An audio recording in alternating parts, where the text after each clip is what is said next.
Hello everyone, সবাইকে শুভ সকাল। তো সবাইকে শুভ সকাল জানিয়ে আজকে আবারও একটি নতুন ব্লগ শুরু করছি। তো আশা করছি তোমরা সবাই পাশে থাকবে আর ব্লগটা দেখবে। তো আজকে হচ্ছে মঙ্গলবার, 30শে এপ্রিল। আজকে এখন বাজছে হচ্ছে 10:30। তো এখন থেকে আজকে আমি আমার ব্লগটা শুরু করছি। তো সকালে উঠে গিয়েছিলাম 8:30টার দিকে।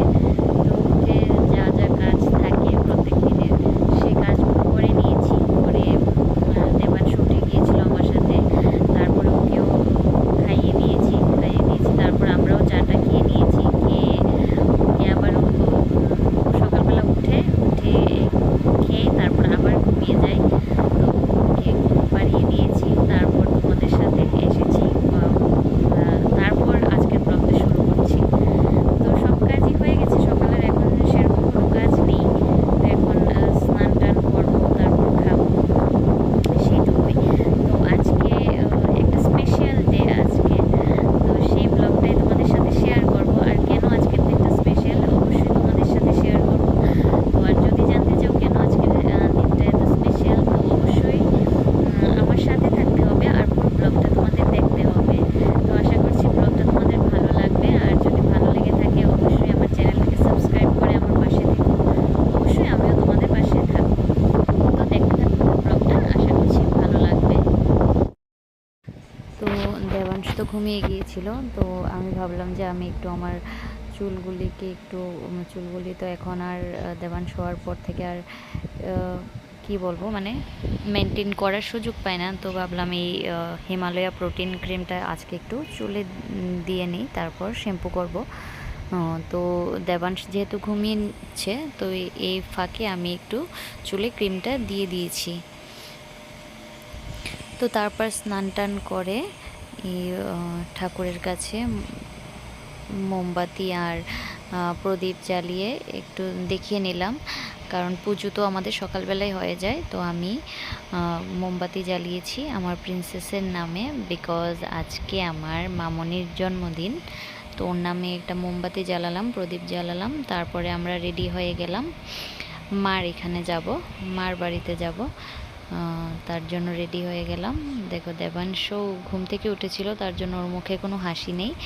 তো উঠে গেছে, তারপর ওকে রেডি করিয়ে দিয়েছি। তো তখন বাজছিল ওই 3:30 4টা, তখন রেডি হয়েছি।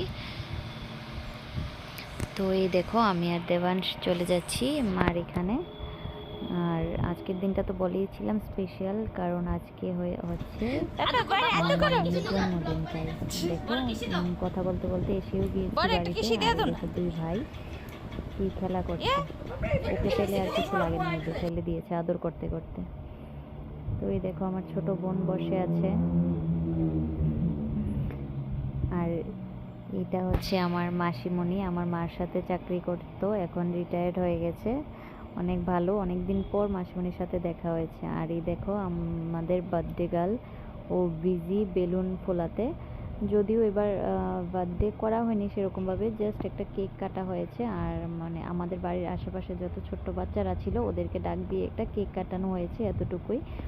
এবার আর সেরকমভাবে বার্থডে করা হয়নি। আর এই যে ছোট্ট কিউট কেকটা, এটা এনেছি আমার একটা বোন থেকে, ছোট বোন প্রিয়া। ও খুব ভালো কেক বানায়, আর কেকটা খুব টেস্টি হয়েছিল।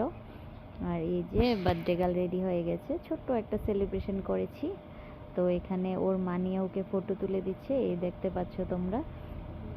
আর এই ড্রেসটা কেমন হয়েছে অবশ্যই কমেন্ট করে জানিও। এই ড্রেসটা আমি এনে দিয়েছি। আর ওকে কীরকম লাগছে অবশ্যই তোমরা জানিও। আর দিনটা আজকে এই জন্য স্পেশাল, কারণ ওর বার্থডে বলে।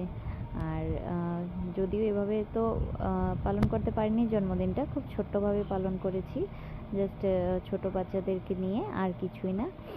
এবারের বার্থডেটা এরকমভাবেই আমরা পালন করলাম ঘরে। আর এই দেখো দুই ভাইকে নিয়ে ফটো তুলছে। আর দুই ভাই এত দুষ্টু যে ওই তো তাকাচ্ছেই না মোবাইলের দিকে, মানে কেউ একটু চুপ হয়ে বসে না। আর এই যে দুটো কেক এনেছি, একটা এনেছি অনামিকাস কেক হাউস থেকে, বড় কেকটা খুব, ওইটাও খুব টেস্টি হয়েছিল, মানে দুটোটা কেকই খুব টেস্টি হয়েছিল। এই যে এবার কেক কাটিং হচ্ছে। তো এতটুকুই, তারপরে আর ভিডিও করার তো সুযোগ পাইনি। তো এতটুকুই। তো তোমাদের কাছে কেমন লাগলো ব্লগটা অবশ্যই কমেন্ট করে জানিও, আর ভালো লাগলে অবশ্যই সাবস্ক্রাইব করে আমার পাশে থেকো, আমিও তোমাদের পাশে অবশ্যই থাকবো। তো বাকিটা তোমরা দেখতে থাকো, আজকে তোমাদের সাথে এতটুকুই শেয়ার করছি। তো নেক্সট ব্লগে আবার তোমাদের সাথে দেখা হবে। তো তোমরা ভালো থেকো আর পাশে থেকো।